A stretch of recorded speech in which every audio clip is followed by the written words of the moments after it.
مرحوم ملا مہدی نراقی ایک نہایتی فقی، ایک نہایتی جلیل القدر شیعہ فقی، عالم، عارف، بزرگ شخصیت ہیں۔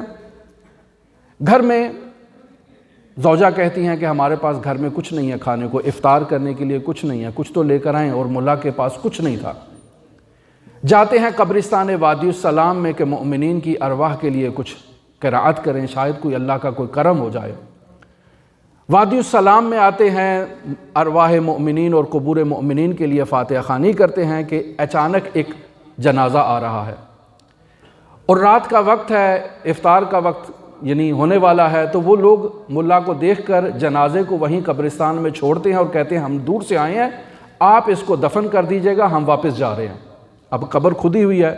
تو ملا مہدی نراقی اس کو قبر میں اتارتے ہیں، اور اس کا جب منہ قبلہ کی طرف کرنا چاہتے ہیں، میں اختصار کے ساتھ بیان کروں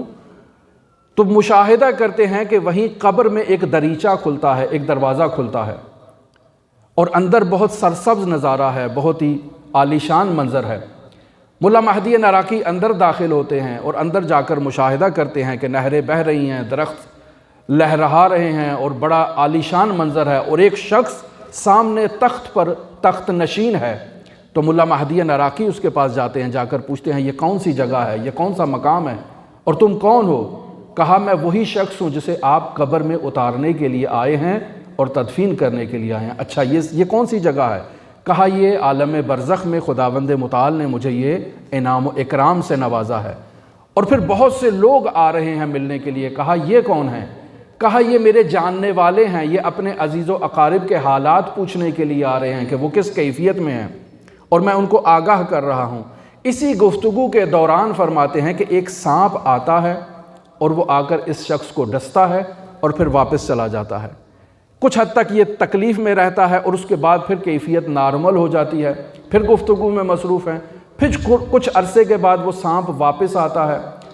تو یہ ملا مہدی نراقی سوال کرتے ہیں کہ بالآخر ماجرا کیا ہے، یہ سانپ کیوں آتا ہے بار بار آپ کو ڈسنے کے لیے، جبکہ آپ کی یہ صورتحال بہترین ہے، آپ ایک جنت سے ماحول کے اندر ہیں۔ کہا میں نے اپنی زندگی میں کوئی ایسی غلطی نہیں کی ہے، صرف ایک غلطی ہے، اور وہ غلطی یہ ہے کہ میں جا رہا تھا تو دو افراد، ایک دکاندار اور ایک گاہک، آپس میں نزاع کر رہے تھے، اور ان کا نزاع مالی تھا، پیسوں کے اوپر تھا، لین دین کا تھا۔ میں نے ان دونوں کے درمیان صلح کروانے کے لیے، دونوں کے درمیان مکس اپ کروانے کے لیے اس کو کہا کچھ تم اپنے حق سے نیچے اتر آؤ، کچھ دکاندار کو کہا کہ تم اپنے حق سے درگزر کرو۔ وہ دکاندار قلبی طور پر راضی نہیں تھا، لیکن اس نے میری بات مان لی، تو اس کے نتیجے میں یہ سانپ آتا ہے، مجھے ہر وقت ڈستا ہے کہ میں نے کسی کے حق میں وہ معمولی سی جو کوتاہی کی تھی، جب تک اس کی حلالیت میرے لیے وہ دکاندار نہیں کرے گا، یہ میرے لیے مشکل رہے گی۔ پھر ملا مہدی نراقی وہاں سے خداحافظی کرنے کے لیے جب نکلتے ہیں تو وہ شخص ایک چاولوں کا تھیلا دیتا ہے کہ یہ میری طرف سے آپ کے لیے تحفہ ہے، آپ اسے استعمال کریں۔ ملا مہدی نراقی قبر سے باہر نکلتے ہیں، اس قبر کو بند کرتے ہیں، جیسے ہی اپنے گھر میں جاتے ہیں ان چاولوں کو پکایا جاتا ہے تو اس کی خوشبو کی عطر سے پورے محلے میں وہ خوشبو پھیل جاتی ہے، سب پوچھتے ہیں کہاں سے آئے ہیں۔ تو ملا مہدی نراقی نہیں بیان کرتے، لیکن رفتہ رفتہ بالآخر جب خواتین کا اصرار ہوتا ہے تو ان کی زوجہ جب بیان کرتی ہے تو وہ چاول ان کے لیے ختم ہو جاتے ہیں۔ پس معلوم ہوا کہ یہاں انسان کو اللہ جب نعمت سے نوازتا ہے تو انسان کو اس نعمت کی قدر کرنی چاہیے، لہٰذا انسان ان چیزوں سے غفلت نہ کرے کہ اگر کسی کے حق میں انسان زیادتی کرتا ہے تو وہ زیادتی کی اس کو حلالیت طلب کرنی چاہیے۔ دعا گو ہیں خداوند متعال منجی عالم بشریت حضرت امام زمان کے ظہور میں تعجیل فرمائے،